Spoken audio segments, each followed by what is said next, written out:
Uns 21 expedientes de obras dentro do conxunto histórico de Cambados foron analizados este xoves nunha comisión municipal de patrimonio que se celebrou en Expo Salnés. Normalmente duran en torno a 1 hora e media, 2 horas, e aquí o que se fai é, todos os técnicos deliberan, debaten os expedientes que están encima da mesa e entre todos sempre se intenta adoptar unha decisión por unanimidade, non?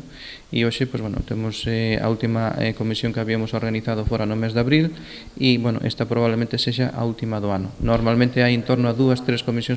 A reunión asistiu persoal con coñecementos técnicos do Concello e tamén da Xunta de Galicia. Esta reunión tivo unha duración superior a 2 horas e supón o primeiro paso para poder levar a cabo as obras demandadas. De momento todavía non se lles notifica, é dicir, de momento o que fai se aproba o ditamen nesta comisión, sigue o proceso no Concello, o Departamento de Urbanismo sigue tramitándose ese expediente e despois pasa á Xunta de Goberno para darse o que é a licencia definitiva de obra e aí é cando se notifica xa por correo postal aos propietarios de que xa teñen a licencia para poder construir ou para poder levar a cabo esa obra que eles habían demandado, non? Entón, isto é unha fase, digamos, é unha etapa máis dese proceso que hai de tramitación urbanística.